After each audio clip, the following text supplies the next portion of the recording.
Shalom, shalom, shalom. Barak Tayyahwa Bashem Amashiach Yahushai.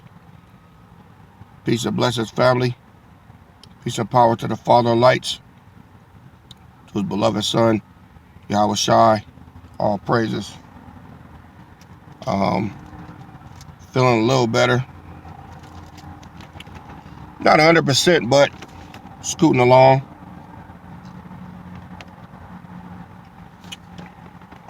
I was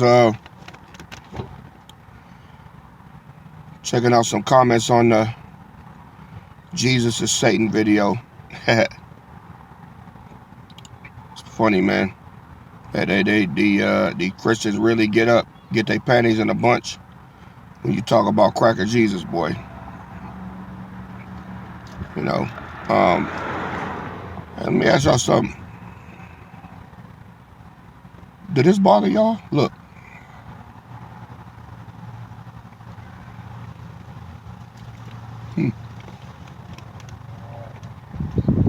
That bothers some people, man. They like, how rude. How rude. He eating and smacking. Like, yeah. Why is it rude? Because you say so? Tough titties. As you can tell, I don't let nobody stop me from eating, man. I just don't. You know?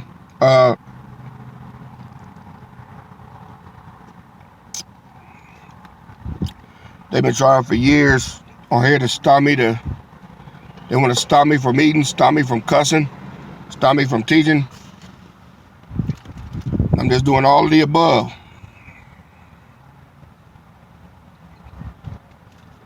But I want to show y'all something.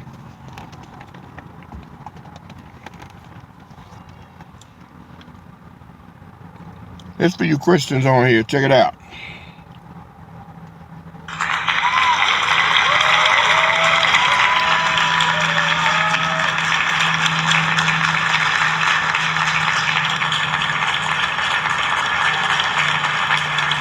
For President Trump, something he campaigned on, as you referenced, and also a big milestone for this industry that's been lobbying hard for this. So this really focuses on something called stable coins. So these are more stable cryptocurrencies, hence its name, that are tied to a stable asset like the US dollar. So this bill would outline regulations that would make stable coins more accessible and more mainstream. The way it does that is it would make it easier for banks and other entities to issue these stable coins. The point here is that it would increase public trust and boost the industry overall. But Kira, this is something that's going to take time.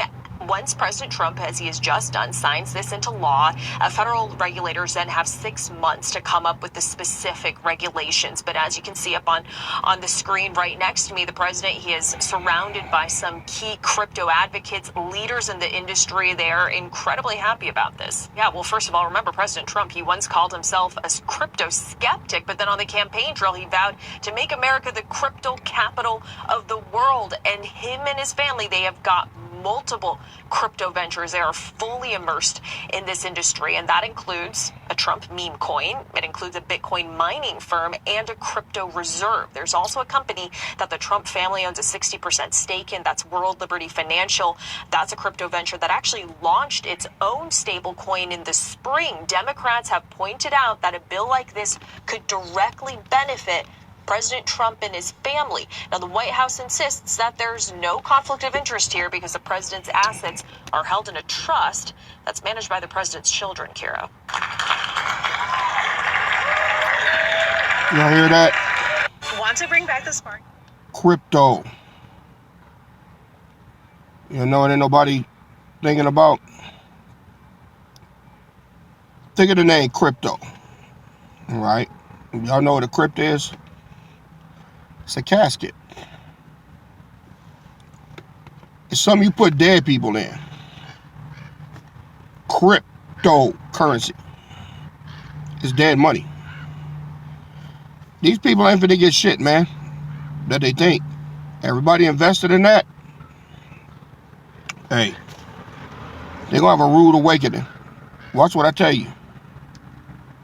Watch what I tell you. Everybody getting all excited and, you know, they're getting ready to bar you from having anything to do with having control over your own money. That's what they're getting ready to do. You're not going to have any control over your own money. All right? So all that money they put in there is dead money. Check this out.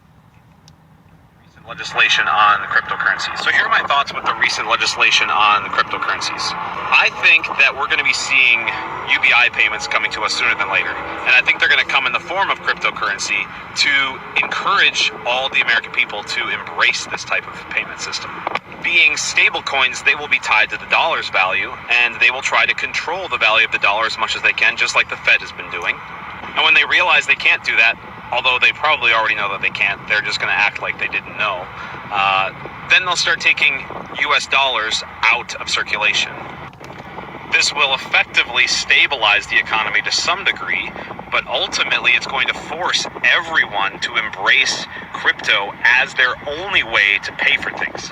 The people that resist this are going to get pushed out of our economic system as we know it. So while it's kind of ironic that the currency system that was originally designed to free people from the financial controls of the central banks now become their own control systems that are even more overseen, it actually makes the whole narrative of crypto being designed by the people that want to control us, not the ones that want to free us.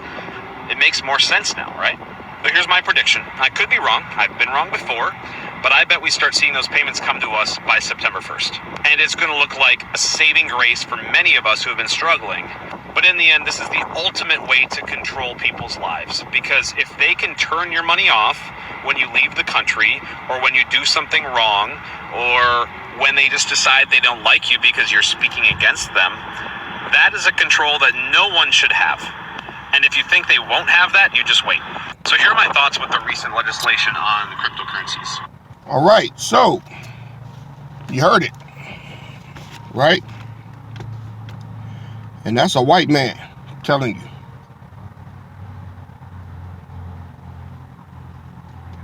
So you know what that is, right? He said they're going to control your spending. If you got steak yesterday or whatever, and they don't want you to have it, no, you can't have no steak. You eat a salad today. If you drove somewhere yesterday, then guess what? Nah, you burning too much gas, all right? You can't fill up until Wednesday, and it's Monday, all right? Universal basic income. This is a ploy to get everybody on there. So, let's go to Revelation.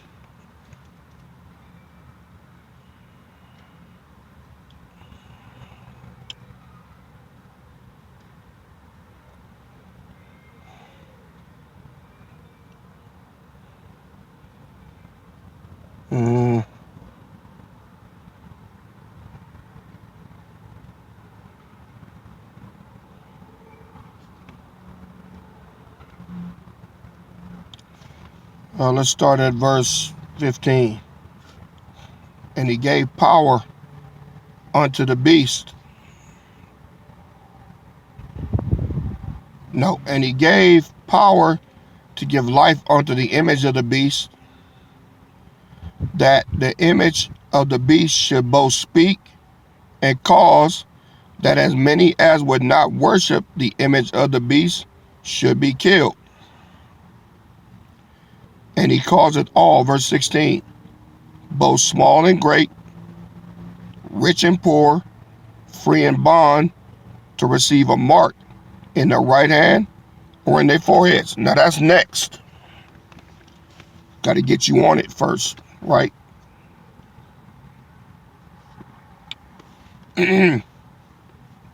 Verse 17. and that no man might buy or sell, save he that had the mark, or the name of the beast, or the number of his name. All right. So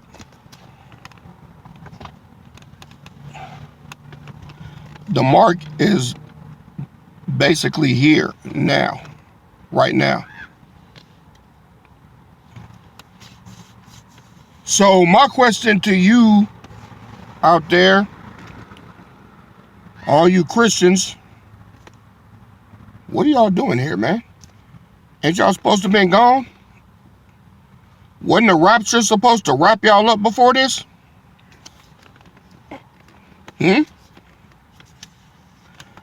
Just a question.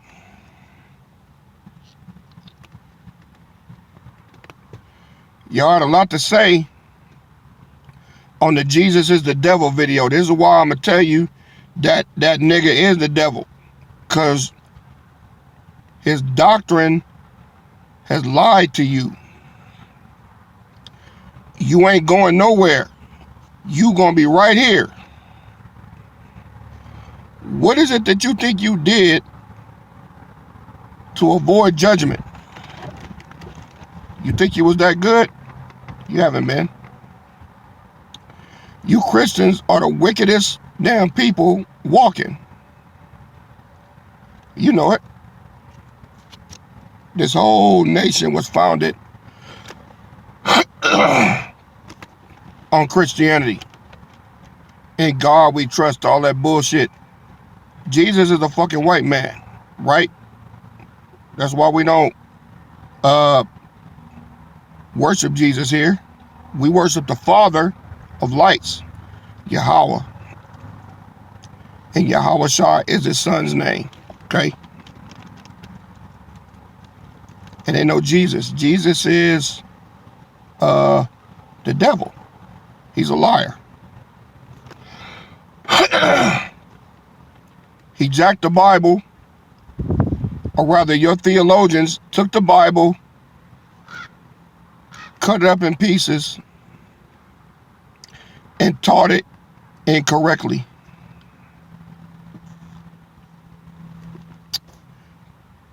All right? Prove me wrong. According to your doctrine, you're not supposed to be here when the mark is here, right? Now, I hope y'all don't think that I hope y'all don't think that when the mark comes out, they're going to be like, this is the mark of the beast. No. See, it's going to come out under a different name. And because they don't say the mark, you're going to fall right in line. Oh, well, that's all the UBI? Yeah, let's do that. Y'all finna get it, man. All you stupid ass Christians, especially the ones on here. Y'all don't even know who Jesus is, all right? He's a priest for the northern kingdom. That's it. But his name is Yahweh Shai. Y'all not no priests. None of y'all. Especially you Japhites, so-called white people. Y'all on here, you said some mean things about Jesus. Fuck Jesus. Jesus, y'all done lied so hard that you believe it.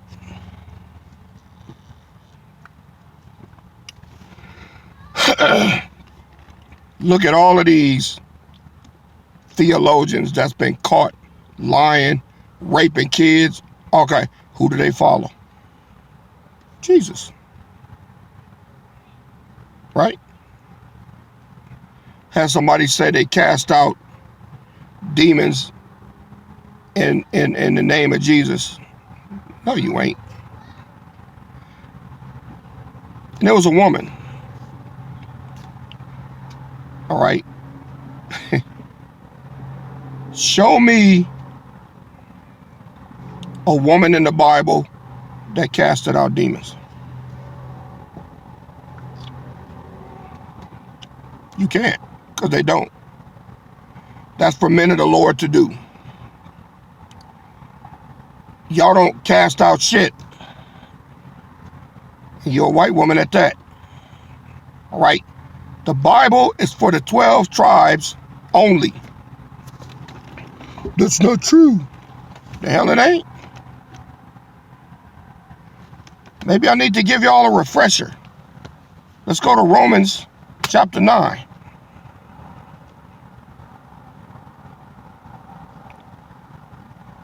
Since y'all think I'm slack. Romans chapter 9, starting at verse 1. I'll say the truth. I'll use your words. All right, I'll say Christ. We say Hamashiach. But for the sake of argument, I'll say Christ for right now. I say the truth in Christ. I lie not. My conscience also bearing me witness in the Holy Ghost, that I have great heaviness and continual sorrow in my heart. For I could wish that myself were cursed from Christ for my brethren. That's what Paul is writing. My kinsmen, according to the flesh. Verse 4. Who are Israelites, not Christians, to whom pertaineth the adoption, the glory, the covenants, the giving of the law, and the service of the power and the promises. Verse 5. Here's the meat. Whose are the fathers, and of whom as concerning the flesh Christ came, who is over all. God be blessed forever. He ain't come for no damn Christians, man. The Christians, all right, mentioned in the epistles were who? Israelites. Those are northern kingdom. Not y'all. You white people on here, you're not northern kingdom. You ain't southern kingdom. Southern kingdom, you gotta be crispy black like me. Or light skin, something.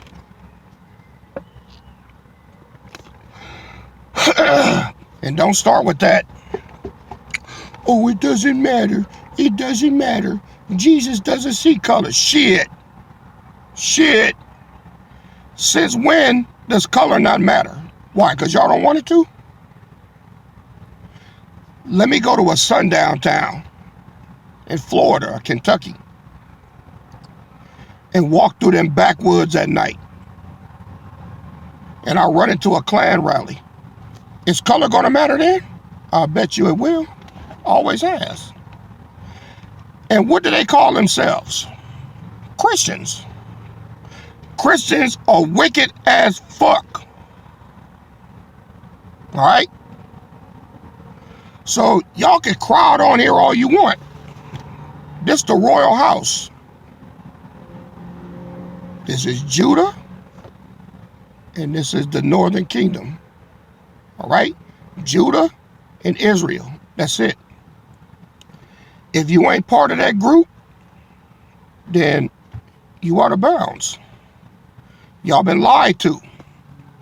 All right? Y'all know we getting close, right, family? Let me show y'all something.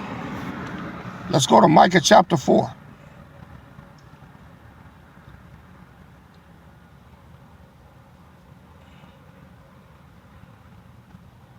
Verse 11. Now also many nations are gathered against thee that say, let her be defiled. Let our eye look upon Zion. Y'all know what's going on now? They eyes is on us, man. You know that? All these nations, the Jamaicans, the fucking Africans, Haiti, the Mexicans, everybody's eye is on us right now, just like he said it was. me show you.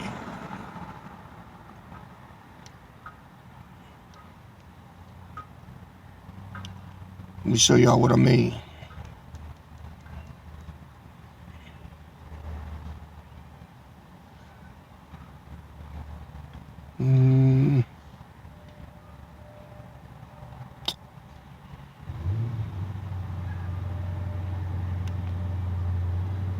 All right.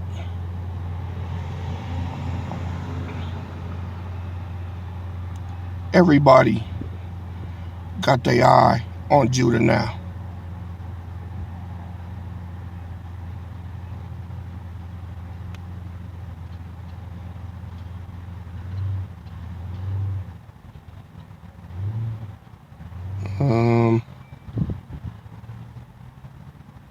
All right, listen to this.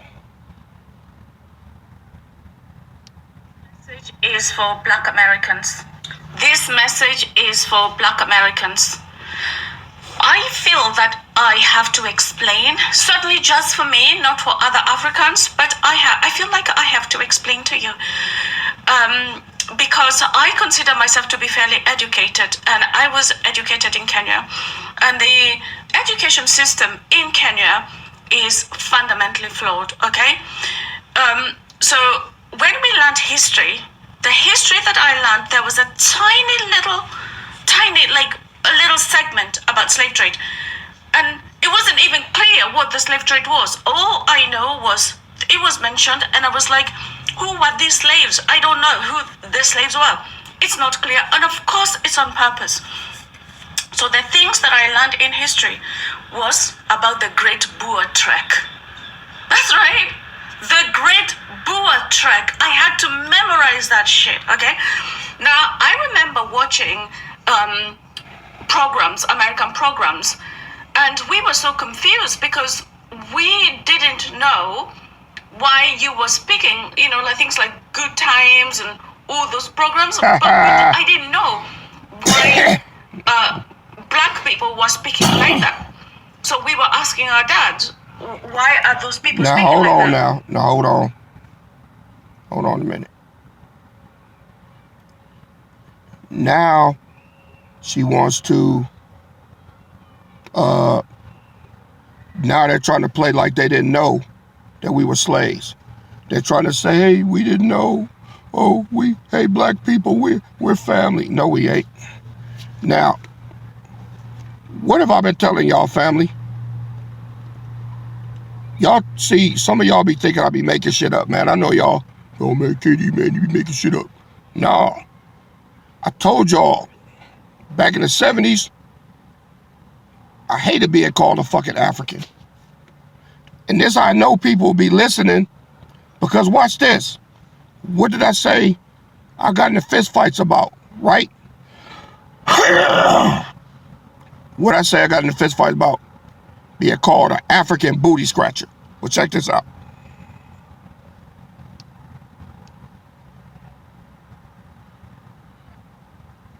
Hello, Black Americans. I have to show you something very disturbing. Since the Black American want to Hold on.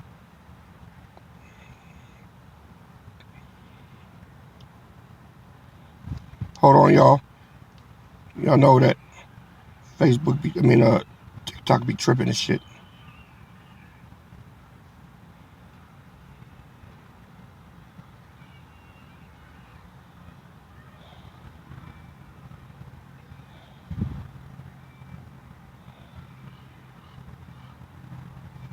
Damn.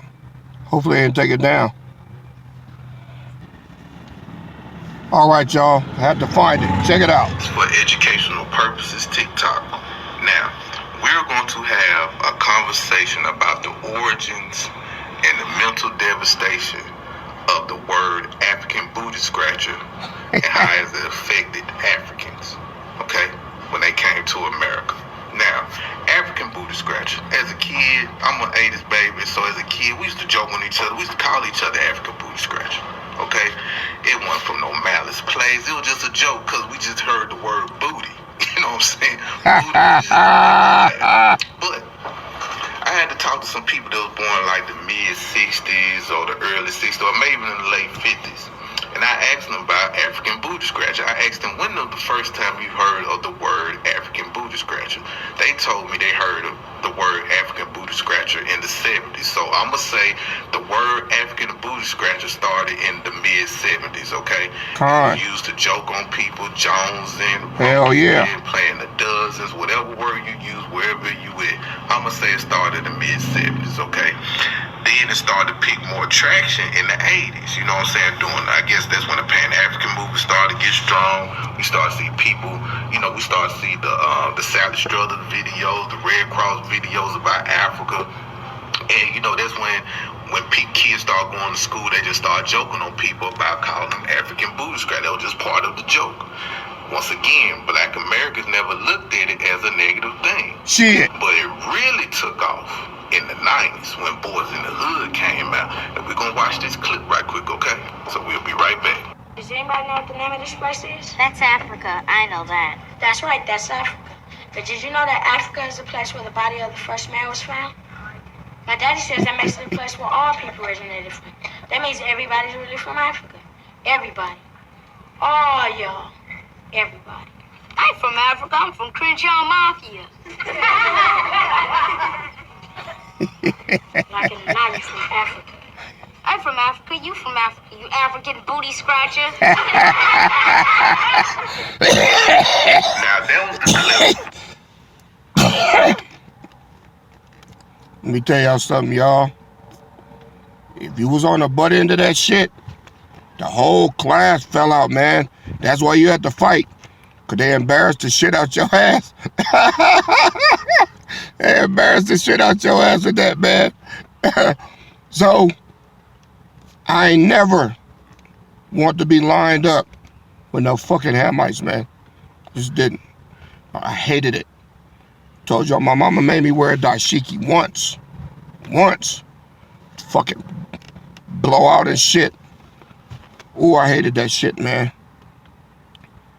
But now, they trying to link themselves to us now. Yeah. My brother, my brother, my brother, my brother, my long lost brother. Nigga, fuck you. Can't stand no telling y'all, man. I've had, homeboy said he 80s, I'm 70s, all right? If you got called an African booty scratcher, and don't let it follow you to the next period and shit. But, told y'all, man, I don't be making shit up. I'm 100% with it. But now everybody want to be a nigga after all the hard work is done.